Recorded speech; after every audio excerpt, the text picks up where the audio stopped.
Priscilla তার Facebook পেজে লিখেছেন, শ্রদ্ধেয় জনাব তারেক রহমান স্যারকে অনুরোধ। স্যার, যদি আপনি আজই ঘোষণা দিতেন যে যতদিন ডক্টর মোহাম্মদ ইউনূস বেঁচে থাকবেন এবং সুস্থ থাকবেন ততদিন তিনি হবেন আপনার প্রধান উপদেষ্টা এবং রাষ্ট্রপতি, তাহলে কি হতে পারত তা কি আপনি কল্পনা করতে পারেন? এই ঘোষণার পরই পঙ্গু হয়ে পড়ত অন্য সব রাজনৈতিক দল, থেমে যেত সব সমালোচনা, নিস্তব্ধ হয়ে যেত সব কণ্ঠ। আপনি যদি আরও একটি ঘোষণা দিতেন, তরুণ আশিক চৌধুরী হবেন অর্থনীতি, বিনিয়োগ ও পররাষ্ট্র বিষয়ক উপদেষ্টা টিমের প্রধান, তাহলে কি হতে পারত তা কি ভাবতে পারেন? আপনি এমন আরও কিছু সিদ্ধান্ত নিতে পারেন যা বদলে দিতে পারে আপনাদের ভাবমূর্তি এবং দলের প্রতি জনগণের দৃষ্টিভঙ্গি। লাভবান হতো দেশ, বিশ্বাস বাড়ত বিনিয়োগকারী দেশগুলোর। এটা আপনি করবেন না বা করতে পারবেন না, কারণ আপনার দলের মুরব্বীরা এটা করতে দেবে না। আপনার দলে এমন কে আছেন যার কথা বিশ্বের যে কোনো রাষ্ট্রপ্রধান শুনতে বাধ্য হন, অথবা যিনি আন্তর্জাতিক মহলে সম্মানিত? আপনার দলে এমন কে আছেন যাকে ডক্টর ইউনূসের মতো টাকা দিয়ে লেকচার দিতে আমন্ত্রণ জানানো হয়? জনাব আশিকের বক্তৃতাটি শুনুন। আপনার কি এমন কেউ আছেন যিনি এমন ভাবেন, এমন বক্তৃতা দিতে পারেন এবং যার কথা শ্রদ্ধা ভরে মানুষ বসে বসে শুনে?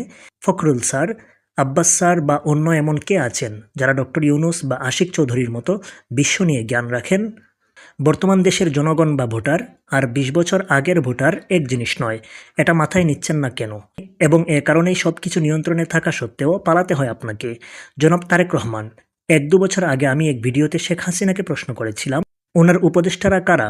আজ একই প্রশ্ন আপনার ক্ষেত্রেও প্রযোজ্য। আপনার উপদেষ্টারা কারা? তারা কি কিছুই দেখে না, কিছুই বোঝে না? আমি নিশ্চিত ডক্টর ইউনূস এমন প্রস্তাবে রাজি হবেন না। আবার এটাও নিশ্চিত তিনি না করেও স্থির থাকতে পারবেন না, কারণ এটি এখন দেশের চাওয়া, জনগণের চাওয়া। এই সিদ্ধান্তে আপনার কি ক্ষতি হতে পারে? ওনার বয়স হয়েছে, বাঁচবেনই বা কতদিন? কতদিন কাজ করতে পারবেন? তবে এসবের আগে আপনাকে নিজের দলের নেতাদের শিক্ষা দিতে হবে কিভাবে একজন সম্মানিত ব্যক্তিকে সম্মান জানাতে হয়। বর্তমানে আপনার দলে যত বড় নেতা তত বড় বেয়াদব ও নির্লজ্জ। যাকে সারা বিশ্ব দাঁড়িয়ে সম্মান করে তাকে আপনার দলের পিয়ন বা দারোয়ানের ছেলে নেতারা হুমকি দেয়। আজ আপনাদের জনপ্রিয়তা আছে, হয়তো ক্ষমতায় আসবেন, কিন্তু আপনার পথ হবে কণ্টকাকীর্ণ, কারণ আপনার পাশে তরুণ মেধাবী মানুষের অভাব আছে। যারা আছেন তারা অধিকাংশ শুধু ক্ষমতা চায়। আপনার প্রত্যেক জনপ্রিয় নেতার ইলেকশন দাবির পোস্টে ৮০% মানুষ হাহা রিয়েক্ট দেয়। এটা কি ইঙ্গিত দেয়? বর্তমানে ক্ষমতায় গেলেও টিকে থাকাটা হবে আপনার জন্য বিরাট চ্যালেঞ্জ। খাদ্য, বিদ্যুৎ, গার্মেন্টস শিল্প, বিনিয়োগ সবকিছুই আজ ধ্বংসের মুখে। ডক্টর ইউনূস চেষ্টা করছেন সবকিছু কিছুটা ঠিকঠাক করার। আপনি কি মনে করেন আপনি ক্ষমতায় গেলে আপনার মন্ত্রীরা এইভাবে কাজ করবেন? এই যোগ্যতা ওনাদের আছে? সেনাবাহিনী আপনার পক্ষে কাজ করবে? প্রশাসন আপনার কথা শুনবে? পাশের দেশ আপনাকে সুখে রাখবে? আজ আপনার দলের নেতারা আপনার কথা শুনে না, কর্মীরা নিয়ন্ত্রণে নেই। আপনি যেমন ভদ্রভাবে কথা বলেন, আপনার দলের নেতাদের সেই সৌজন্যবোধ নেই। একজন নেতা তো প্রকাশ্যে মিটিংয়ে বলেছেন আপনি তাকে ভয় পান, তাই তাকে ফোন না দিয়ে তার স্ত্রীকে ফোন দেন। স্বার্থে আঘাত পেলে সে আবার বলবে আপনি গোপনে তার স্ত্রীকে ফোন দিয়েছেন অন্য কারণে। স্ক্রিনশট সাংবাদিকদের দেখাবে।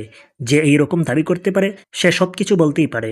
সে নাকি নোবেল পাবে, এমন দাবিও করেছেন। আপনার দলের নেতাদের অপ্রয়োজনীয় কথাবার্তার কারণে আজ মানুষ আপনাদের নিয়ে হাসাহাসি করে। আপনি যদি বলেন সোশ্যাল মিডিয়ার রিপোর্ট সঠিক নয়, তাহলে আমি বলবো এই ভাবনাটাই আপনাকে ডুবাবে। তাছাড়া সবাই ডক্টর ইউনূস নয়।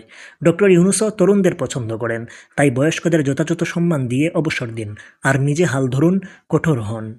যদি কোনো বাধা থাকে জনগণের সামনে লাইভে এসে বলুন। মানুষ বিএনপিকে ভালোবাসে জিয়াউর রহমান, খালেদা জিয়া এবং আপনার কারণে। বিএনপি থেকে বেরিয়ে গেলে ওনারা শূন্য হয়ে যাবেন, তাই ভয় পাওয়ার কিছু নেই। কেন আপনারা সেই সব লোকদের সঙ্গ দিচ্ছেন যাদের জনগণ পছন্দ করে না? কেন সেই দলের নাম বলেন, পক্ষে বলেন, যাদের সরাতে জীবন দিয়েছে অনেক তরুণ, আহত এখনও হাজার হাজার?